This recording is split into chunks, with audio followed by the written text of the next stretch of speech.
Elle s'appelle Zeya. Cette petite panthère de l'amour est née à la fin du mois d'août 2024 au parc animalier d'Auvergne.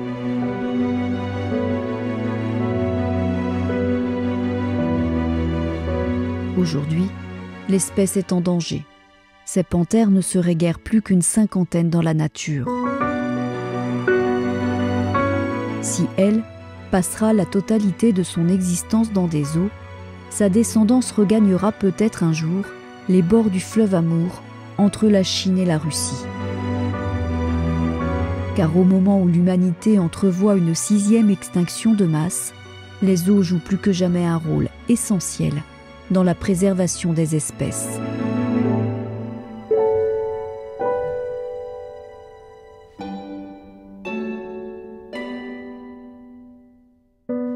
Le rôle des parcs zoologiques aujourd'hui, il est multiple. Leur mission principale, ça va vraiment être la conservation des espèces. Certaines populations qu'on a en parc zoologique vont être une réserve génétique pour les animaux qui sont dans le milieu naturel. On protège ces espèces qui sont menacées en milieu naturel et du coup c'est aussi en lien avec la pédagogie. C'est un espace qui doit sensibiliser les visiteurs à la crise que traverse notre biodiversité et la biodiversité à travers le monde. On fait aussi beaucoup de recherches en parc zoologique qui nous permet de mieux connaître les animaux dans le milieu naturel. Sur la nutrition, on fait de la recherche sur l'éthologie, donc qui est le comportement animal. Et vraiment l'idée de ces zoos actuellement, c'est de travailler en collaboration, de travailler tous ensemble.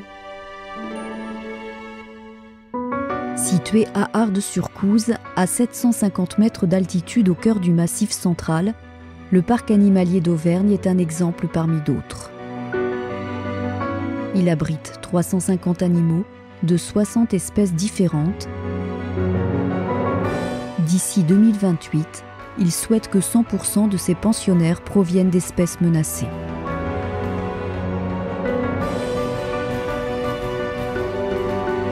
Voici comment il travaille et quelles sont ses missions.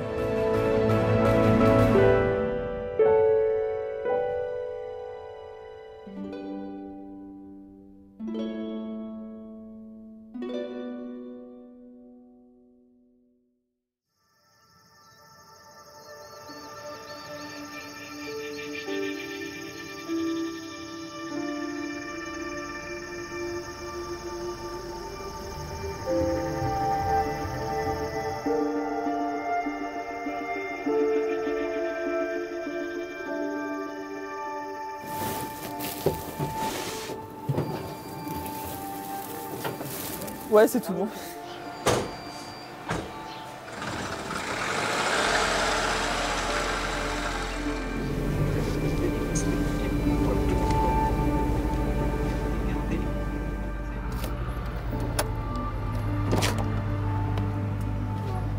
Et c'est rouge.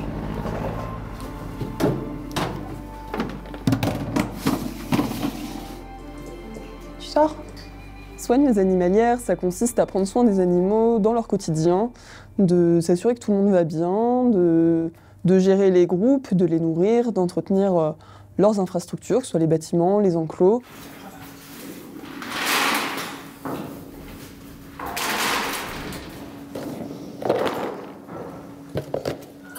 Les nourrissages, c'est un bon moment pour nous de s'assurer que tout le monde va bien, que tout le monde mange bien, c'est là qu'on les voit de près, qu'on peut voir qu'il n'y ait pas de blessures, de petits bobos, et que personne ne reste en retrait. C'est le moment le plus important pour les observer. On va veiller à leur bien-être au sens, on va dire, plus général, c'est-à-dire qu'on va veiller aussi à ce qu'ils puissent exprimer tout leur comportement naturel.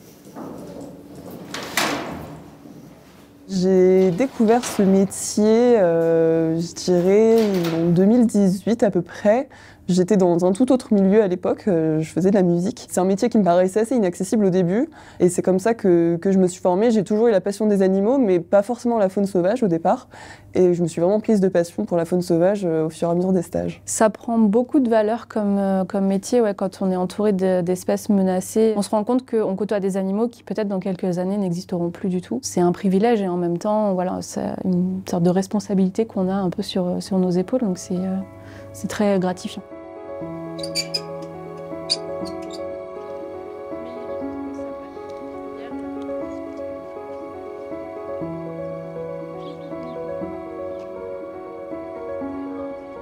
Je suis principalement du coup référente des lémuriens, des magos, des binturongs. La particularité des magos et des lémuriens, c'est que c'est des gros groupes où il y a beaucoup d'individus, il faut les reconnaître et c'est pas chose facile pour tout le monde.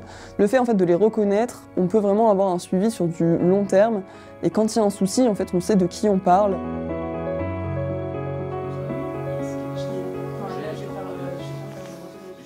En vétérinaire, je crois qu'on n'avait pas de nouvelles choses à se dire.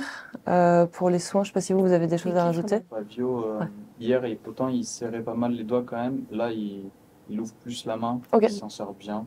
Elle est toujours un peu gonflée quand même par rapport à l'autre, un peu moins peut-être. Il a pris hier ou vous avez commencé ce matin le traitement?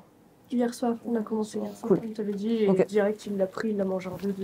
Il n'est pas trop descendu tout de suite hier soir. Voilà, il n'avait plus rien. Il est descendu quand on s'occupait des autres. C'est vrai qu'on n'a pas été forcément. Ok. Bon, tant mieux.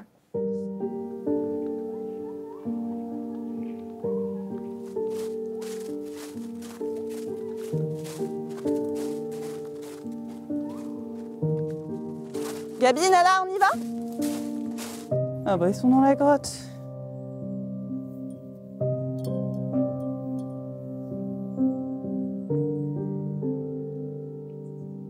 Beaucoup de changements chez les panthères des neiges. On avait beaucoup suivi Gabriel, qui est malheureusement décédé l'année dernière. Gabriel, pour moi, c'était peut-être l'individu auquel j'étais le plus attachée de tout le secteur. J'ai eu l'impression vraiment de perdre quelqu'un.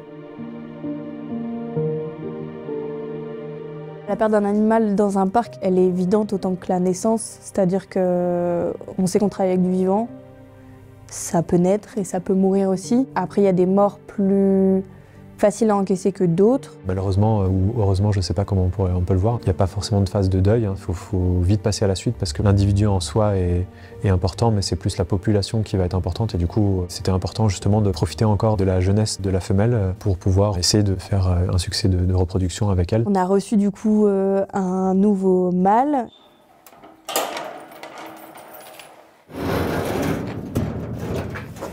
Je peux pas vous suivre. Ça va aller? Ouvert. Ça va Damien? C'est déjà ouvert là la trappe? La trappe est ouverte.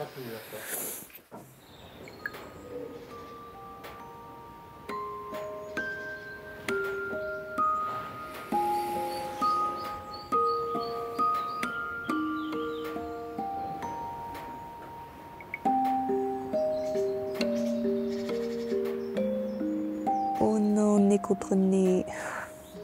Bon, ça colle de ouf. Elle est revenue dans la loge, ils sont frottés ensemble. Enfin, elle est clairement là. Le bon timing pour faire de la mise en contact de félins, en règle générale, c'est d'attendre les chaleurs. Parce que quand il y a de l'amour dans l'air, c'est beaucoup plus simple de faire rencontrer des animaux. Mais je pense qu'elle va revenir la folle. Viens là. Je reprends. Pour te tenir au jus, du coup, on a fait des vidéos, mais là, c'est plutôt clair. On va se poser ce midi pour en discuter et voir ce qu'on fait dans les prochaines heures et jours. En fait, d'habitude, on étudie le nouvel individu arrivé, on les fait se renifler. Lui, on devrait normalement le faire découvrir l'enclos avant. Après, échanger de loge pour que chacun sente les odeurs de l'autre. Et là, en fait, on brûlerait des étapes. Donc là, c'est un peu à nous de réfléchir. Parce que si elle a déjà l'air que dans un mois, ça veut dire qu'ils restent séparés pendant un mois.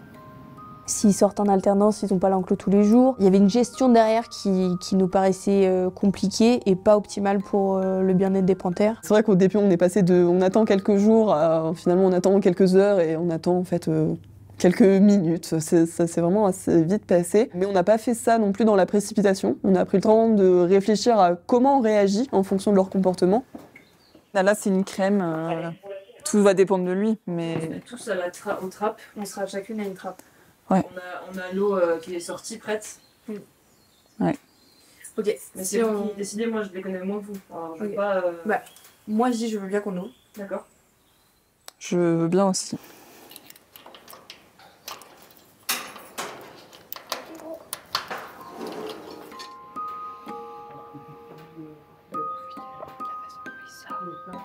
Je me dis que c'est plutôt cool. Je pense qu'on a bien fait parce que ça s'est très bien passé sur le moment. Comme j'ai dit, voilà, il y a eu un accouplement tout de suite. Ça se voyait qu'il était crevé, lui, mais il a quand même fait l'effort. Elle venait le chercher, elle recoulait, elle faisait vraiment tout ce qu'il faut pour l'intéresser. Et alors que lui, il essayait un peu de faire la sieste dans son tonneau. Donc c'était assez marrant à voir les interactions entre les deux. Et depuis, ils sont ensemble et ça se passe très bien, quoi. Maintenant, c'est mystère et surprise. Il faudra voir d'ici quelques mois si ça a marché ou pas avec Espero. C'est pas toujours simple, hein. Ça n'avait pas marché jusque-là entre Nala et Gabriel. Mais ça remet des espoirs, en tout cas, d'avoir Espero. Et on espère que son prénom nous portera chance aussi.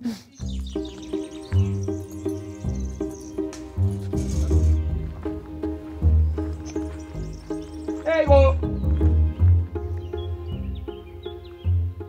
Il y en a un qui était caché derrière les rochers. Toujours plus de patience que de précipitation avec les animaux parce que sinon ils vont à gauche, à droite, à gauche. Tu les perds direct. On va vraiment compter sur les soigneurs pour être nos oreilles et nos yeux sur le terrain. Ceux qui connaissent les animaux au quotidien, qui seront capables de repérer un changement dans leur façon de marcher, qui peut indiquer qu'ils sont douloureux quelque part. C'est eux qui les connaissent quasiment par cœur. On a un individu on a aperçu une plaie au niveau de l'abdomen. Et donc du coup là on va devoir le flécher pour aller voir si c'est une plaie profonde. C'est pour ça que le vétérinaire est devant nous. Du coup il est remonté avec le groupe, c'est ça? Il est remonté avec le groupe? Il est juste en dessous. Du coup tu prends un seau et vous y allez tous les deux, c'est ça? Ouais, je cherche derrière les si tu veux.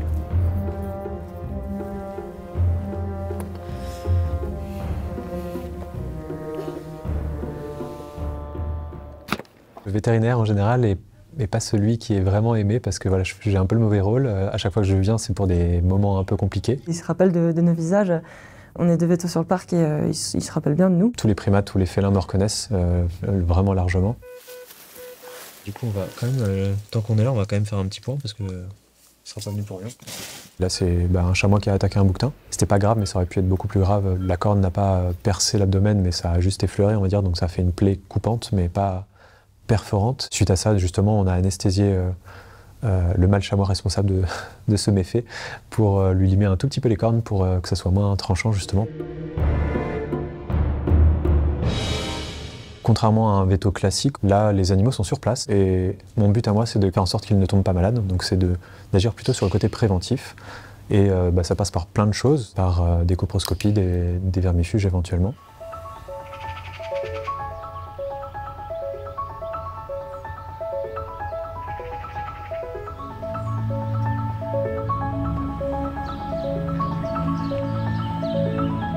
Le HASA, c'est l'Association européenne des zoos, et on a eu la volonté de nous inscrire, d'adhérer à cette association parce que c'est vraiment un gage de qualité. Le HASA a été fondé en 1992. Il y a environ 400 zoos qui sont membres en Europe. C'est vraiment né de cette idée que en collaborant, il y aurait un impact plus fort pour la conservation. Ça fait plusieurs années maintenant qu'il est interdit dans le droit international d'aller chercher des animaux dans la nature. Et donc l'idée, c'est que les zoos puissent travailler en réseau pour s'échanger les animaux et garder des populations saines et en bonne santé.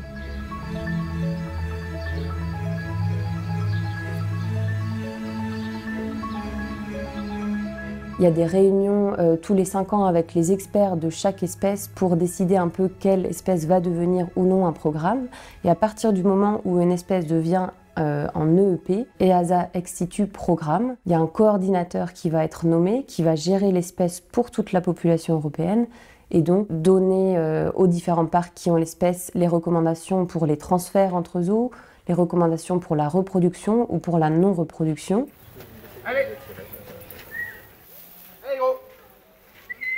Allez, on t'appelle! Allez, j'appelle! On va attendre que Boboun, le dernier, arrive pour mettre la luzerne.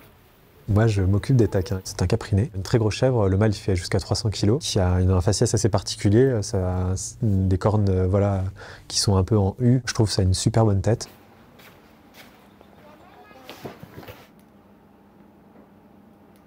Ceux qui sont vivants actuellement, il y en a justement 169. Là, c'est un peu la liste de tous les individus. À gauche, j'ai tous les mâles de la population. Et à droite, j'ai toutes les femelles.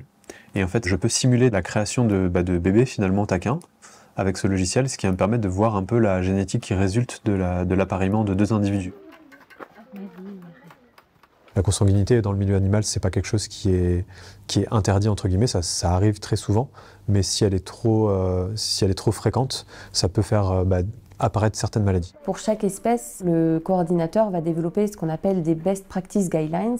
C'est un document qui va expliquer comment on s'occupe au mieux de cette espèce en parc zoologique. C'est dans ces documents qu'on va avoir des infos sur la taille des enclos, la taille des extérieurs, des loges. On essaie de faire le maximum pour que les animaux soient bien. En fait, quand on peut, on essaie de ne pas se limiter aux conditions qu'on nous donne et on essaie de faire encore mieux. On peut prendre l'exemple des panthères de l'amour, où on a l'enclos le plus grand d'Europe. On a de l'espace, donc si on peut donner encore plus, on le fait. On est sur un site naturel au parc et les gens sont en balade.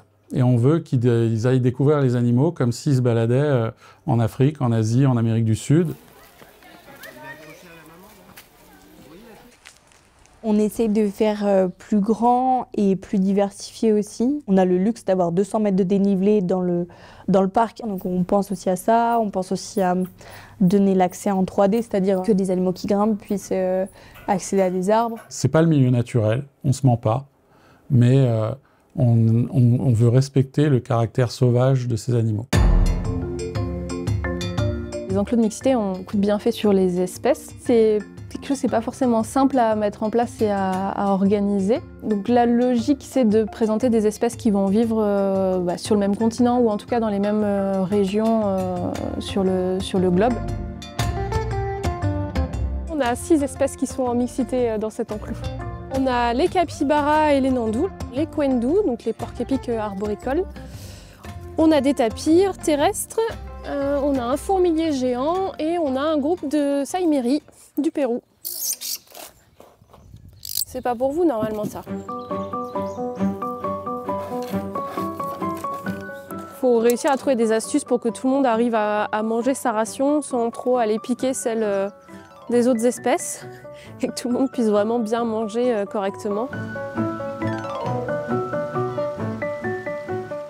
Quand on présente une espèce toute seule dans un enclos, elle va vivre de son côté, mais quand il y a d'autres espèces qui vont interagir autour, ça va créer un peu plus d'attention par exemple. Il peut y avoir des interactions entre les espèces. On a hier le fourmilier qui était en train de curer les oreilles du tapir. Enfin, c'est des choses qui peuvent stimuler et ça enrichit leur milieu et leur quotidien.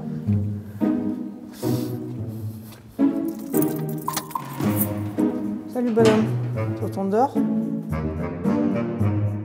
On arrive chez Latel avec des loges avec beaucoup d'enrichissement. L'idée, ça va être de faire un roulement sur les enrichissements assez régulier.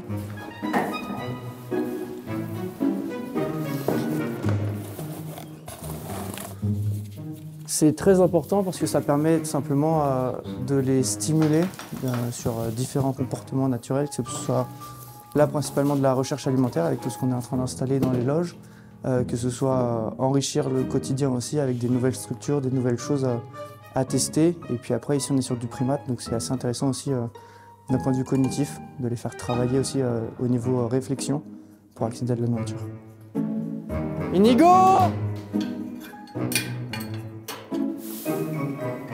Il y a peut-être un truc bloqué qu'il n'arrive pas à attraper. S'il insiste, c'est qu'il y a quelque chose.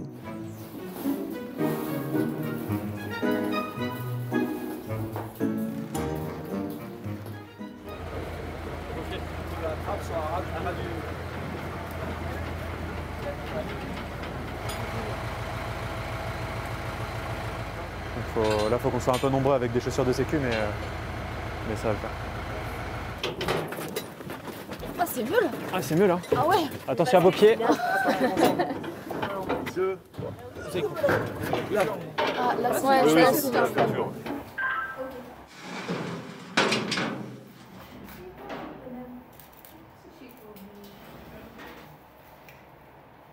Quand nos vieux lions ont disparu au parc, on s'est demandé s'il fallait aller, par exemple, sur des lions d'Asie qui sont classés en danger sur la liste rouge de l'IUCN.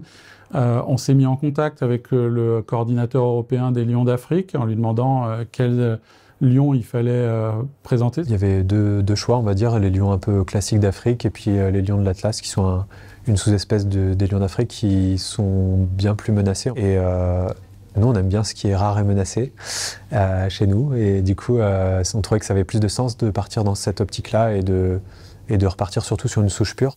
Franche pour tout le monde, je sors Fasan, le nouveau lion, dans l'enclos.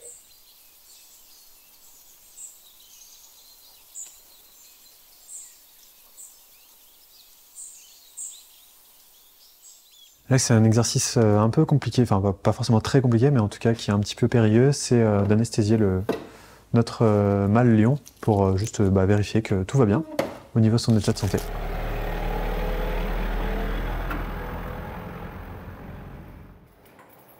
Fasan ? Ah, le loup.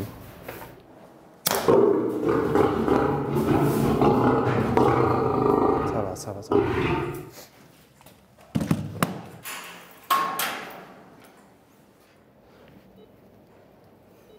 C'est un des animaux les plus durs à prélever au niveau sang, alors que les veines sont immenses. C'est un peu paradoxal, mais...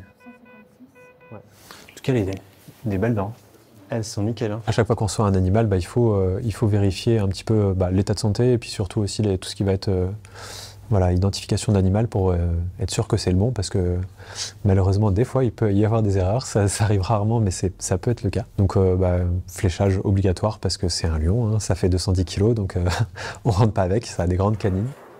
Oui, c'est un gros chat, ça. T'as perdu ta voix? La Fasan va boire. Il se réveille, mais il va bien. Il y a une petite anomalie juste au niveau de sa colonne vertébrale, sûrement due à sa croissance, donc quelque chose qui arrivait quand il était petit, comme nous on peut avoir des scolioses ou des syphoses, mais rien qui va l'empêcher de vivre normalement, donc tout le reste est normal. Du coup, actuellement, on a Tawa, donc notre lionne qui vient du sauvetage en Ukraine. On a toujours Fasan, notre lion de l'Atlas, et on a eu Nora, notre lionne aussi de l'Atlas. Et Nora a eu ses premières chaleurs il y a quelques mois. C'était ses premières. Et comme j'ai dit tout à l'heure, dès qu'il y a des chaleurs chez les félins, il y a accouplement. Et du coup, on a eu l'heureuse surprise d'entendre des bruits dans le bâtiment lion. Et du coup, on a eu la naissance de 2 lionceaux. Tout se passe magnifiquement bien. On a un jeune mâle et une jeune femelle. La maman s'en occupe magnifiquement bien. La tata s'en occupe magnifiquement bien. Et le papa est très doux aussi. Donc l'équipe est aux anges. C'est un raccourci de dire que une naissance égale le bien-être de l'animal. C'est quand même un indicateur pour certaines catégories d'espèces, parce que sur certaines espèces qui sont très difficiles à reproduire, les laissés au naturel, les grands enclos, ça crée des conditions où le stress est minimal pour les animaux et on maximise nos chances d'avoir des belles naissances.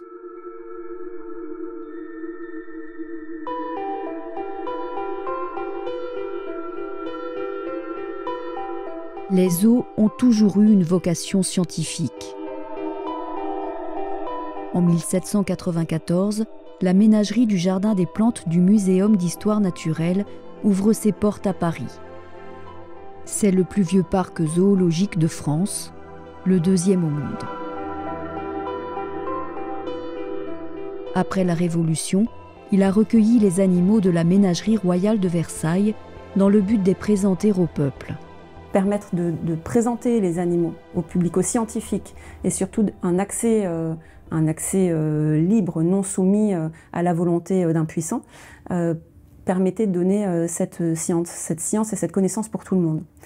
Donc ça permettait d'observer les animaux, effectivement leur comportement, leur anatomie, et d'acquérir des connaissances qui étaient impossibles à acquérir à l'époque. Là, ces dernières quelques décennies, on va dire, ça s'est vraiment accéléré et puis c'est beaucoup plus pointu.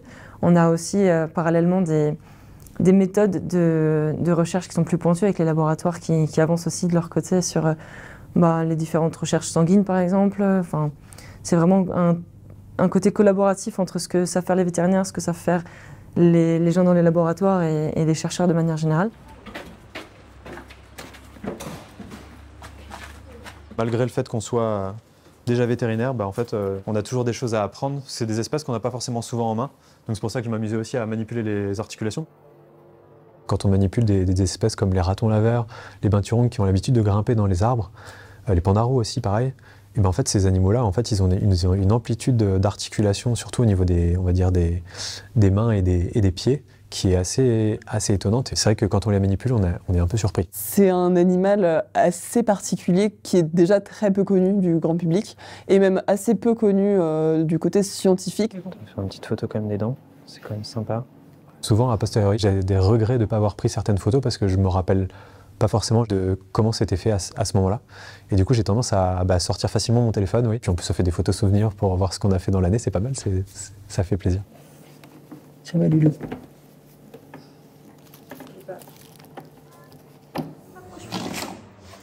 Le binturong, en fait, ça veut dire chat-ours, donc vraiment le gabarit d'un gros chat et une démarche un peu d'un ours. Il est tout noir, il vit dans les arbres. On dit que le binturong sent le pop-corn. Je suis pas sûre que moi, on me dise que je sens le pop-corn quand je sors de leur bâtiment.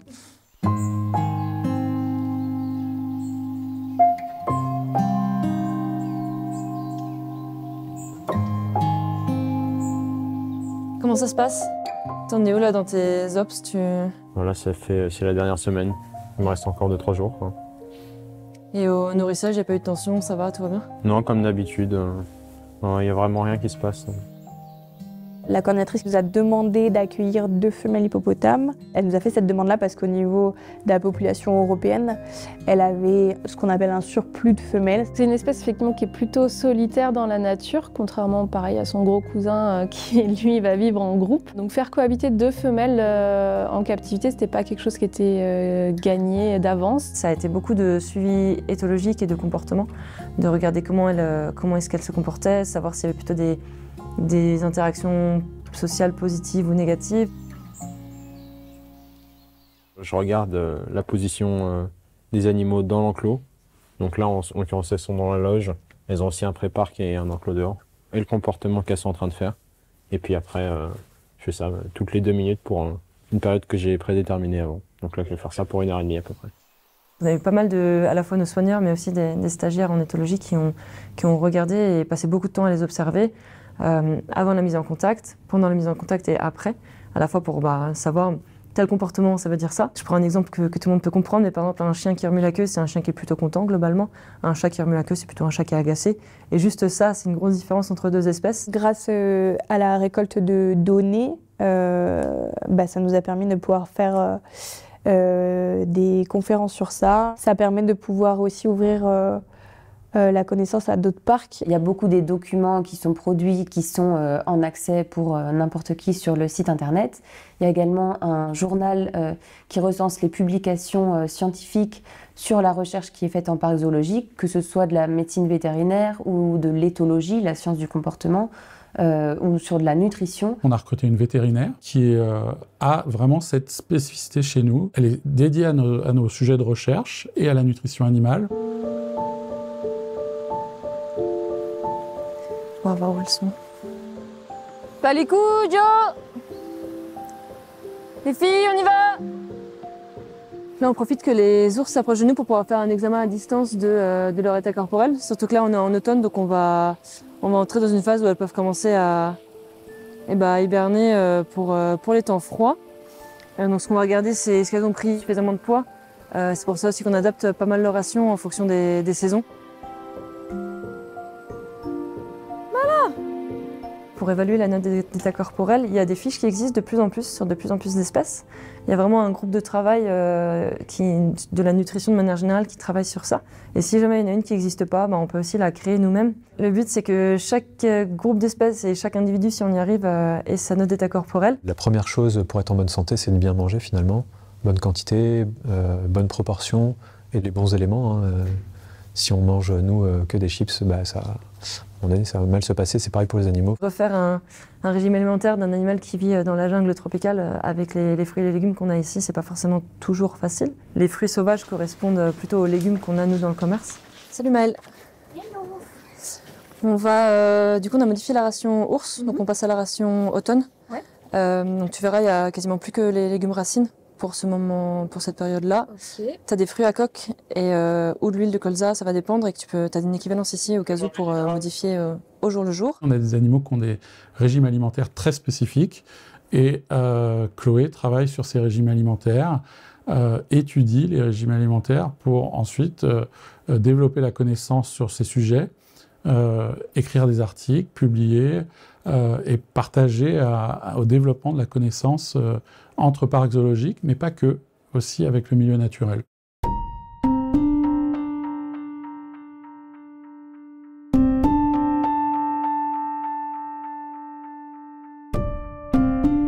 La planète traverse en ce moment une 6e extinction de masse, du jamais vu depuis la disparition des dinosaures.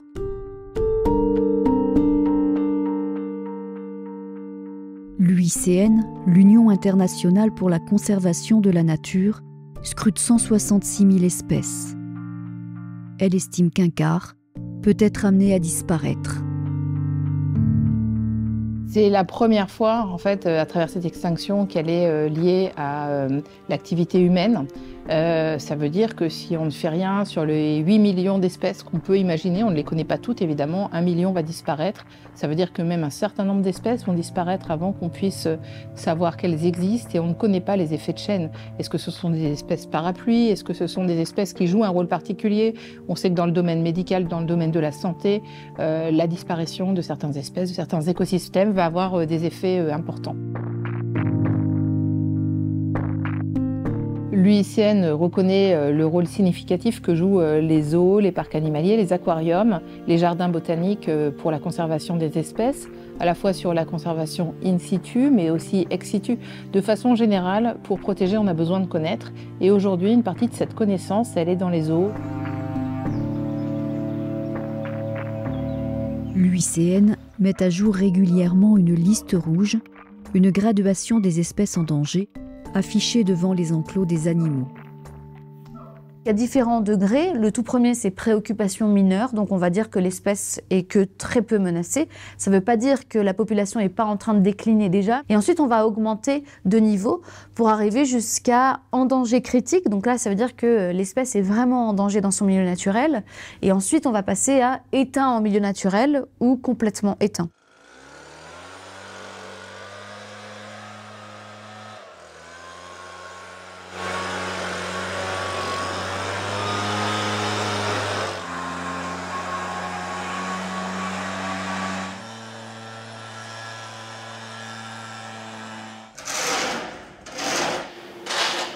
On a tout changé dans notre groupe de girafes. On avait 3 sous-espèces de girafes, des girafes qui ne vivaient pas au même endroit en Afrique. On avait demandé au coordinateur de passer en groupe reproducteur et du coup notre vœu a été exaucé au bout de quasiment 5 ans, je pense. Du coup, il nous a expliqué que les girafes de Rothschild étaient menacées, il n'avait pas eu beaucoup de reproduction là-dessus. Et donc, il a fallu faire partir nos autres mâles.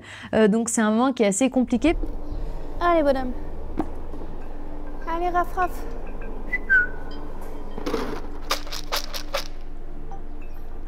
On peut essayer de tout anticiper et essayer de désensibiliser au plus possible. Ça reste des animaux sauvages où à ce moment-là, on est tributaire de leur bon vouloir, surtout pour monter dans un camion. Je me trouve super stressé là, je me trouve à taper du pied. C'est qui la meilleure personne pour détendre et essayer d'acquérir avec la nourriture là-haut? C'est la nourriture, c'est pas vraiment les gens. Mais... Ouais. Après, il faut quelqu'un à la porte, du coup, pour fermer la porte derrière lui. Et s'il y va directement? Si monter direct, je ferme la porte et je fais direct vers l'autre. Ouais. Les transferts de girafes, c'est des moments stressants pour les animaux, pour les humains aussi qui sont autour, parce qu'une girafe qui tombe, c'est une girafe qu'on ne pourra pas relever. Donc les animaux peuvent glisser, peuvent se prendre les pattes en montant dans le camion. Il faut prendre des feuilles à l'intérieur du camion pour les inciter à rentrer. Donc ça peut être long et fastidieux. Il aura au moins un bon souvenir, Camille, de ce transfert. Le petit bout de pomme à la fin.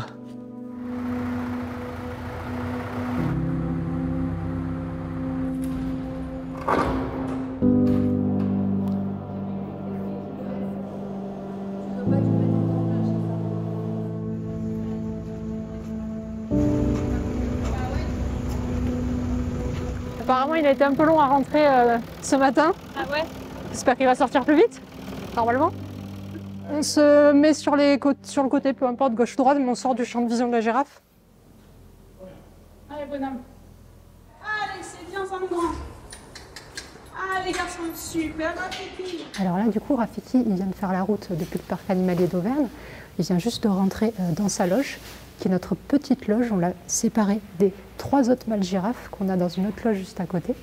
L'idée, c'est de le laisser un petit peu, quelques temps, quelques heures, on va voir, se détendre, un petit peu se remettre du transport.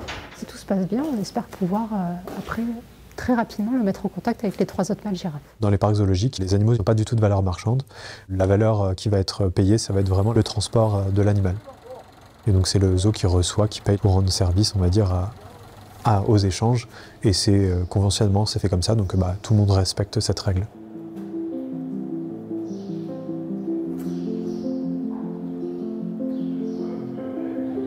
Pour l'instant, très honnêtement, on n'a pas décelé de chaleur significative chez les femelles.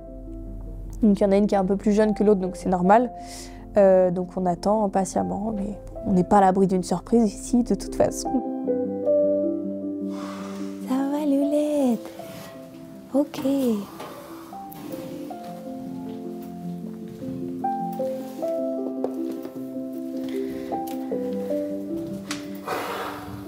Zélia, c'est probablement la plus belle naissance qu'on ait jamais eue au parc animalier d'Auvergne. Pourquoi? Parce qu'on parle ici d'une panthère de l'amour, dont il reste moins de... Alors il y a des chiffres qui varient, mais entre 50 et 100 individus dans le milieu naturel. Donc on parle du félin le plus menacé au monde. Fin août, l'incroyable surprise d'arriver le 28 au matin et de voir une petite boule de poil dans une loge. Et Suyana à la mer, hyper cool et calme. On a eu vraiment cette surprise parce que ça faisait 2 ans qu'on observait des accouplements sans que rien ne se passe. Et on avait un peu passé l'âge, on va dire, idéal de la reproduction.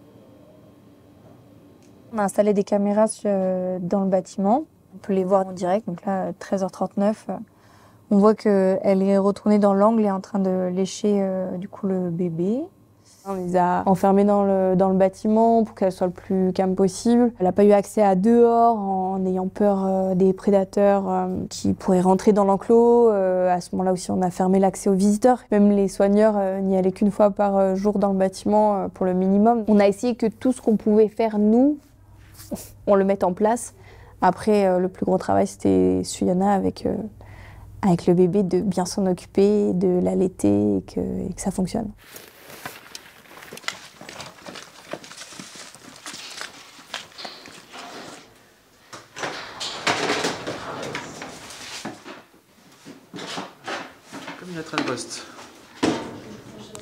Quand je l'ai dans les mains, je suis plutôt attentif à ne pas me faire mordre, en fait, surtout, on va dire. Après, c'est assez marrant parce que c'est assez précieux, parce que c'est un animal qui est très fragile, mais à la fois, ça reste un félin un peu comme un autre. Quand on est dans le moment, on est dans le feu de l'action, on se concentre pour faire correctement les gestes médicaux qu'on doit faire. Regarde comme elle est sage.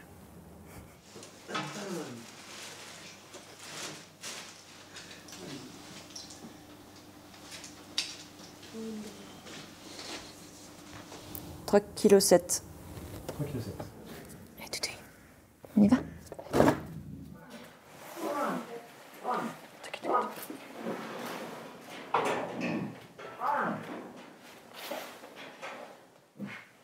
Elle grandit bien et vite, c'est une ado maintenant. C'est assez vraiment sympa de la voir jouer avec sa mère dans l'enclos. C'est la coordinatrice qui va décider de son avenir. Dans tous les cas, elle va pas finir comme vieille fille, comme on dirait, mais en tout cas, elle va pas finir sa vie au parc.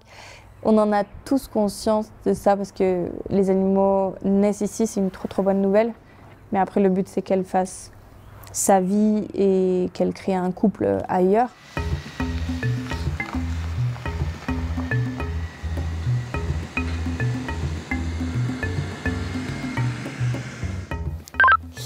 Ouais, Damien, si tu as moyen de venir faire juste la manœuvre, on est déjà au 6K.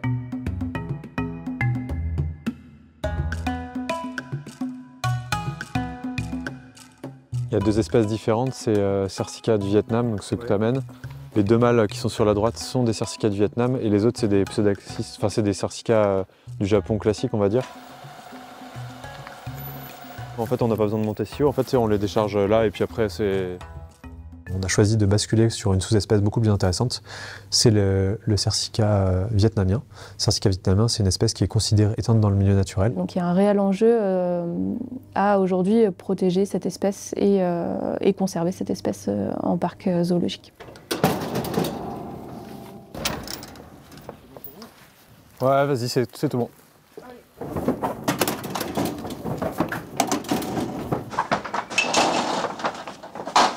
Il y a la volonté de créer un programme de réintroduction sur cette espèce et dans le futur, le parc a la volonté de participer au maximum de programmes de réintroduction possibles, dont celui du cercica du Vietnam. Au même type que le culan, les varirous. La réintroduction, c'est un but pour certaines espèces, celles qui sont menacées. Pas pour toutes, parce qu'il y en a certaines pour lesquelles le milieu est de toute façon trop endommagé pour pouvoir envisager la réintroduction, en tout cas à court terme. Il faut s'assurer que les milieux sont protégés. Le braconnage existe, l'activité humaine existe, et en fait, si on ne protège pas ces animaux qu'on va réintroduire contre les agressions humaines, on va dire, en fait, la réintroduction ne sert strictement à rien.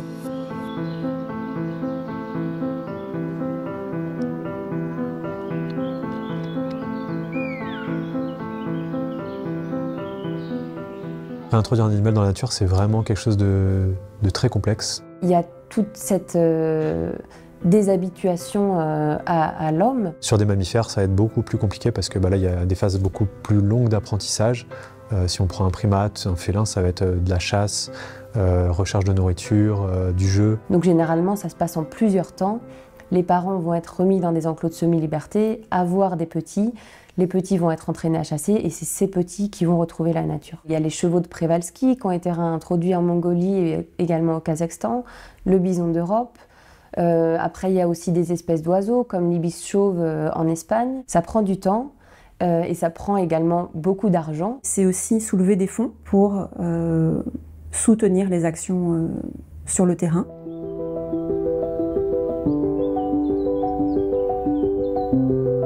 Le parc animalier d'Auvergne ouvre ses portes en 1984 à l'initiative de Maurice Blanc.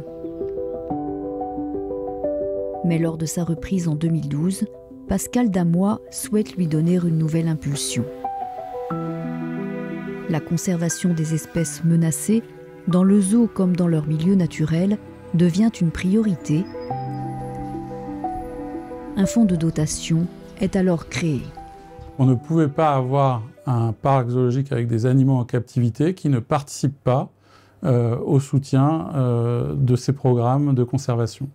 Donc on crée cet outil avec Julien en 2013. Play for Nature aujourd'hui, c'est un fonds de dotation qui a 12 ans, qui a bien grandi, qui a vraiment pour vocation la protection des espèces menacées et de leur écosystème. Play for Nature, c'est donc un fonds de dotation qui est vraiment indépendant du parc, mais le parc va l'aider financièrement. Par exemple, il y a 1,50 € qui est collecté sur chaque billet d'entrée qui va être reversé à Play for Nature. On va faire différents événements avec Play for Nature aussi. La tête dans les étoiles, on va mettre des lits dans le parc pour pouvoir dormir à la belle étoile et tous les fonds sont reversés à Play for Nature, comme les journées des espèces menacées. Bonjour.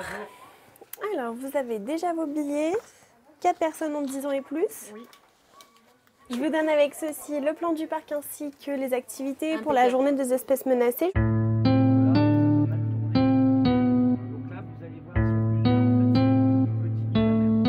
Je suis partie en Namibie pour aller voir l'association Cheetah Conservation Fund qui protège particulièrement les guépards en Namibie. Les guépards sont menacés dans la nature parce qu'ils vont être chassés surtout par l'homme. Et en fait, dans pas mal de pays d'Afrique, il y a des élevages de chèvres pour que les gens puissent vivre. Et souvent, il y a des attaques de guépards. Eux, c'est pas le loup. Eux, c'est le guépard. Eux, ce qu'ils proposent, c'est de former des chiens de protection de troupeaux et de donner ces chiens aux fermiers pour qu'ils puissent protéger au mieux les troupeaux de chèvres ou d'autres espèces qui pâturent là-bas.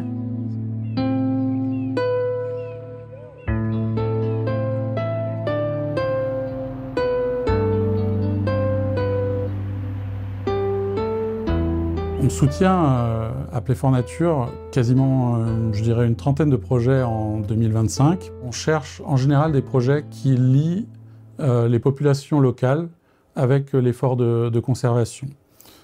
Pour nous, c'est impossible de protéger un milieu naturel si on n'a pas le soutien des populations locales. L'envie d'amener le sport justement vers la conservation, c'est les Maasai olympiques. Les Maasai, il y a un rite annuel où pour devenir un guerrier Maasai, il faut tuer un lion. Et à travers ce programme, ils ont réussi à vraiment changer la culture quelque part des Maasai. C'est-à-dire qu'aujourd'hui, pour devenir un guerrier Maasai, il faut participer aux Maasai olympiques. Le taux de prédation des Maasai sur le lion a chuté de 75%. La seule bonne nouvelle, parce qu'on essaie toujours de donner des bonnes nouvelles à l'UICN, c'est de se dire que lorsqu'on met en place des mesures de préservation, qu'elles sont partagées par l'ensemble des acteurs, le monde économique, les scientifiques, les collectivités locales, les États, on voit des résultats positifs apparaître.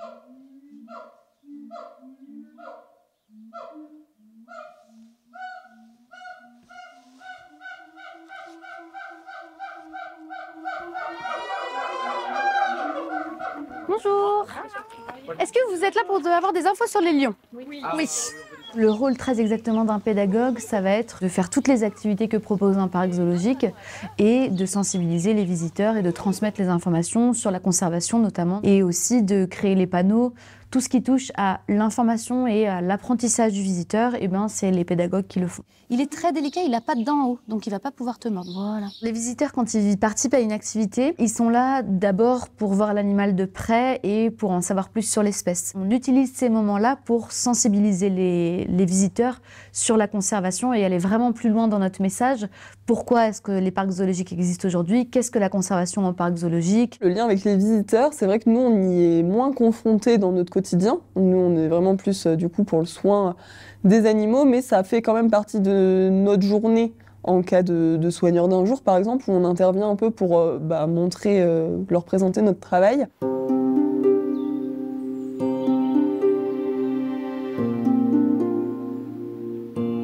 Même si du coup ils mangent du bambou, au niveau de leur morphologie, ils ont gardé la morphologie des carnivores. Donc ils vont quand même avoir la dentition des carnivores, les griffes des carnivores. Là du coup, on leur a donné des croquettes. Les croquettes, c'est des croquettes à base de feuilles et des croquettes spéciales panda à base de bambou. Donc on reste quand même cohérent.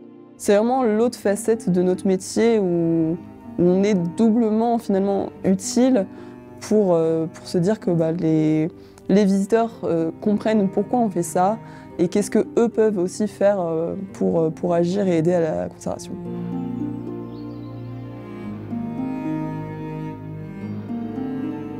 Les pandas roux, ça supporte très bien le froid, donc en hiver, il n'y a vraiment aucun souci, ils sont dehors. Nous, on fait plus attention à eux en été quand il fait chaud. Ils ont leur petite cabane qui leur servent quand même d'abri. Ça sert aussi de nid quand il y a des mises bas, parce que la femelle, du coup, va faire ses petits dans le nid et les petits vont pas sortir de la cabane avant 2 mois à peu près. Bon, là, on voit qu'il fait pas trop chaud, ils sont quand même actifs. Puis là, ils sont bien en température. C'est hyper plaisant de pouvoir échanger avec des visiteurs aussi intéressés et aussi passionnés. Et ça donne encore plus de sens à ce qu'on fait parce qu'on sait qu'on est soutenu dans ce qu'on fait en fait. Les animaux qui attirent les visiteurs, c'est le panda roux, les tigres, les panthères des neiges, les lions, les guépards, voilà, il y a beaucoup d'espèces, les loups aussi. Ceux-là, vous avez vu, ils ont des couleurs différentes. Alors, les nôtres sont pas très diversifiés, mais chez les loups du Canada, il peut y avoir beaucoup de couleurs. Donc, il y en a qui peuvent être tout noirs, il y en a qui peuvent être fauves, donc un peu marron. Avant de les nourrir, je vais vous les présenter. Comme ça, vous allez avoir une idée déjà de la hiérarchie, parce que je sais pas si vous savez, mais chez les loups, c'est très régi. Les loups, ils ont une manière de vivre qui est propre à leur espèce, qui peut être parfois déroutante pour les visiteurs.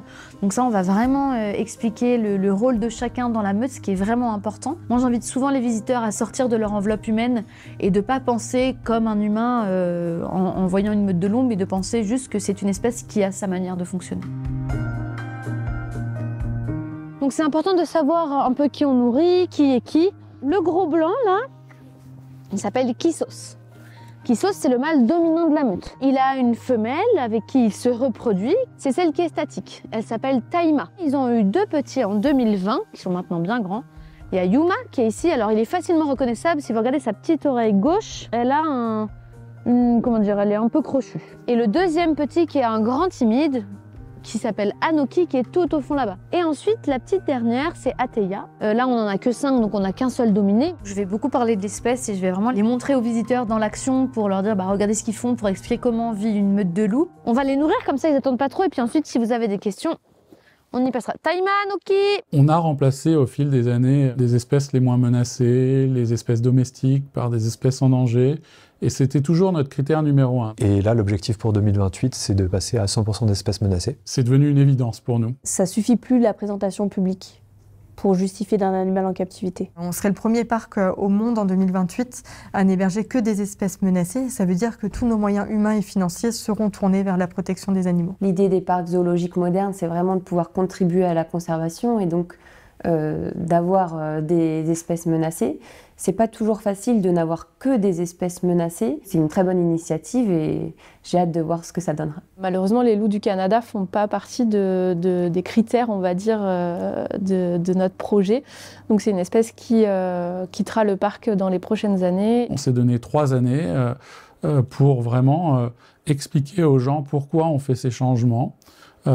Pourquoi on fait un focus sur ces espèces-là et pourquoi celles-ci vont partir. Pour en citer quelques-unes, il y a par exemple les suricates, les paresseux, il y a les ratons laveurs, on a les potamochères qui partent cette année pour être remplacés par les tortues.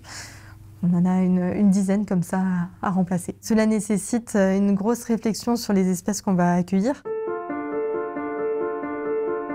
Si les animaux étaient plus menacés dans un monde idéal, les animaux en captivité ça aurait moins de sens, je pense. Si on arrive à faire disparaître toutes les menaces dans la nature, moi je ne suis pas convaincue qu'il y a un intérêt à les garder en captivité. On aimerait tous plutôt les voir dans la nature, à l'état sauvage. En fait, j'aimerais bien y croire, mais... Malheureusement, les espaces des animaux sauvages diminuent de plus en plus. On a toujours plus d'habitants sur la planète, donc toujours plus de pression sur les milieux naturels des animaux. Et cette courbe, elle est... Aujourd'hui, je ne vois pas comment elle s'inverse. Le but des zoos actuels, c'est la conservation, c'est la protection des espèces. Et si jamais on arrive à protéger les habitats, si jamais on arrive à protéger les espèces, qu'il n'y a plus d'espèces en danger, est-ce que vraiment il y a intérêt à garder des zoos tels qu'on les connaît aujourd'hui? Je ne suis pas sûre. Non. Les zoos n'auraient plus de raison d'être si les animaux n'étaient pas menacés, honnêtement. Mais c'est une utopie.